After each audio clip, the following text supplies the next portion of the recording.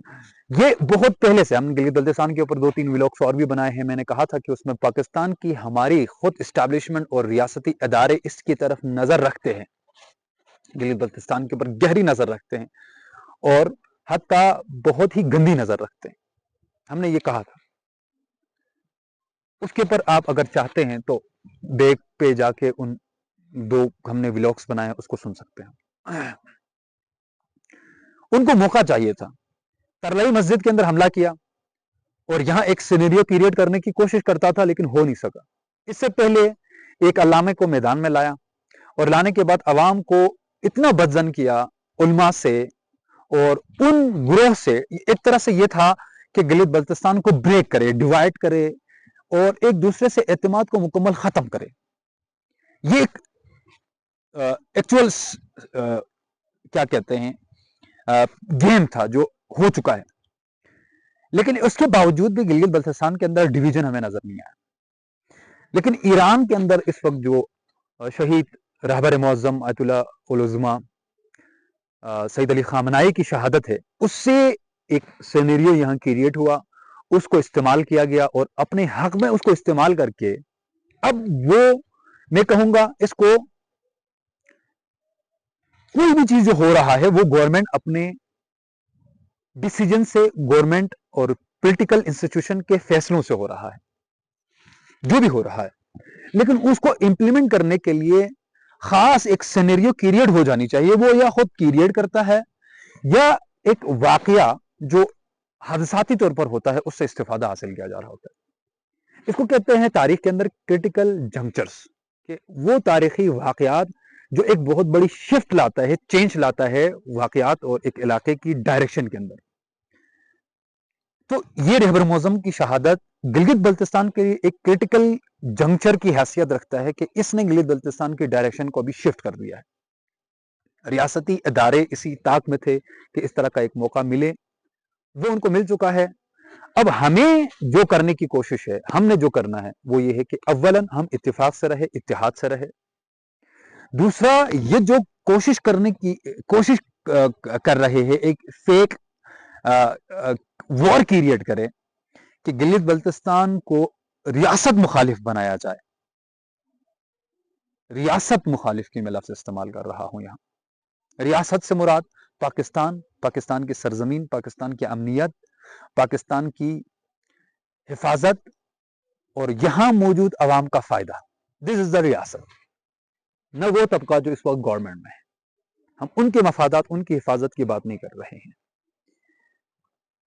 دس از دا وہ جو کرنے کی کوشش کر رہے ہیں وہ وار ٹائپ کا کریٹ کرنے کی, کہ گلگت بلتستان کے عوام کو آپس میں لڑایا جائے, تقسیم ہو, ڈیوائڈ ہو اور کوئی اعتماد نہ ہو کسی شخص کے اوپر جو فیصلہ سازی میں ایک کلیدی کردار ادا کر سکتے ہیں. اس کے اوپر اعتماد ختم کریں اور ساتھ میں ایک ٹرموائل کریٹ کریں تاکہ ان کے خلاف کوئی ایکشن کر سکے. یہ ہم نے اس سے بچنے کی کوشش کر رہے ہیں. ہم ٹھیک ہے, ہم اپنی مفادات کی بات کریں گے, ہم اپنی حق کے لیے آواز اٹھائیں گے, لیکن کوئی ہم ایسا عمل انجام نہ دے کہ جس کی وجہ سے یہ ظاہر ہوتا ہو کہ ہم اس ریاست کے مخالف ہیں. پاکستان ہماری جان ہے, ہماری مان ہے, ہماری سب کچھ پاکستان سے ہے. لیکن وہ طبقہ جو گلگت بلتستان سے اپنا فائدہ حاصل کرنا چاہتے ہیں, ہم اس کے مخالف ہیں. بہت شکریہ.